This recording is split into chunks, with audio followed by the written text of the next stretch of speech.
But it didn't happen. And one of the reasons is because we were using that soft language, that language that takes the life out of life. And it is a function of time. It does keep getting worse. Give you another example. Sometime during my life, toilet paper became bathroom tissue.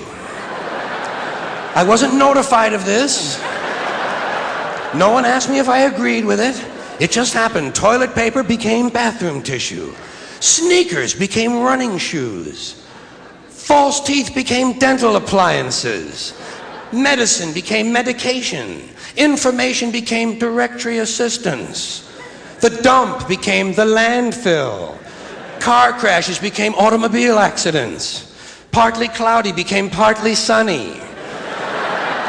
Motels became motor lodges. House trailers became mobile homes. Used cars became previously owned transportation.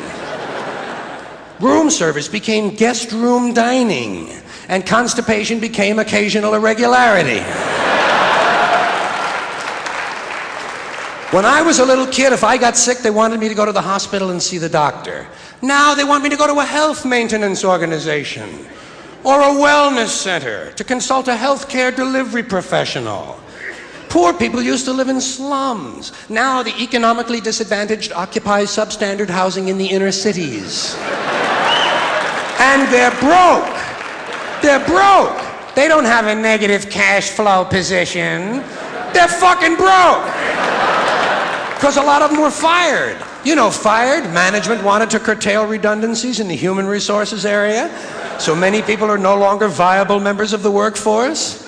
Smug, greedy, well-fed white people have invented a language to conceal their sins. It's as simple as that. The CIA doesn't kill anybody anymore. They neutralize people.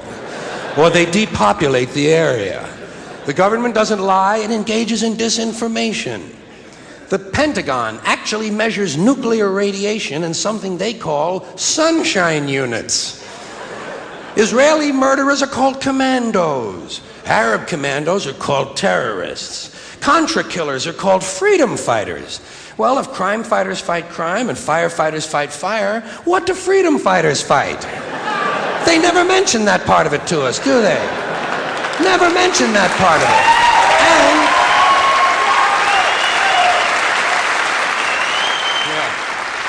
And some of this stuff is just silly. We all know that. Like on the airlines, they say they want a pre-board. Well, what the hell is pre-board? What does that mean?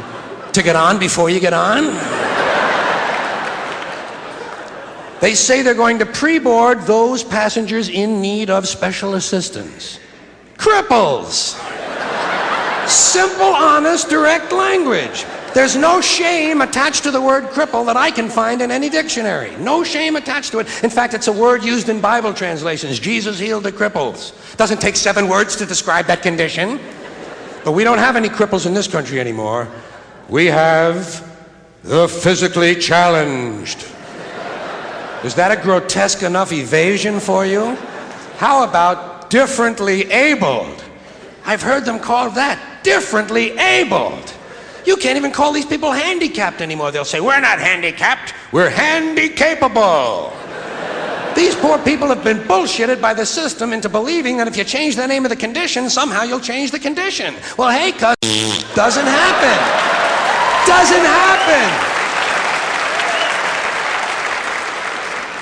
We have no more deaf people in this country, hearing impaired.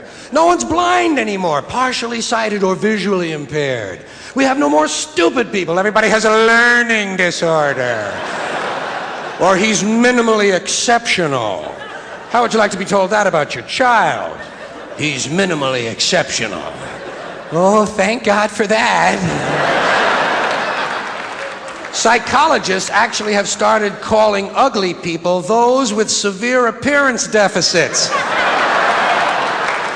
It's getting so bad that any day now I expect to hear a rape victim referred to as an unwilling sperm recipient.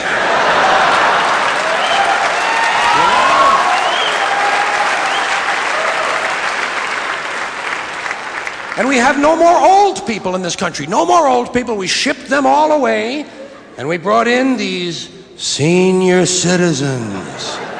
Isn't that a typically American 20th century phrase? Bloodless, lifeless. No pulse in one of them. A senior citizen. But I've accepted that one. I've come to terms with it. I know it's here to stay. We'll never get rid of it. That's what they're going to be called, so I'll relax on that. But the one I do resist, the one I keep resisting, is when they look at an old guy and they'll say, look at him, Dan. He's 90 years young. Imagine the fear of aging that reveals. To not even be able to use the word old to describe someone, to have to use an antonym. And fear of aging is natural, it's universal, isn't it? We all have that. No one wants to get old, no one wants to die, but we do. So we bullshit ourselves.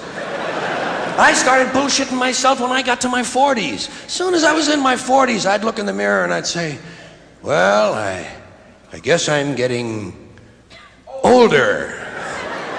Older sounds a little better than old, doesn't it? Sounds like it might even last a little longer. Bullshit, I'm getting old. And it's okay, because thanks to our fear of death in this country, I won't have to die. I'll pass away.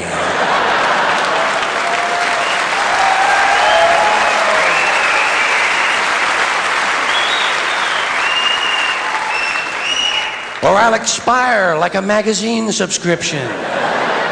If it happens in the hospital, they'll call it a terminal episode.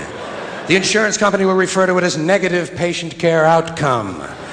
And if it's the result of malpractice, they'll say it was a therapeutic misadventure. I'm telling you, some of this language makes me want to vomit. Well, maybe not vomit. Makes me want to engage in an involuntary personal protein spill. Thank you all.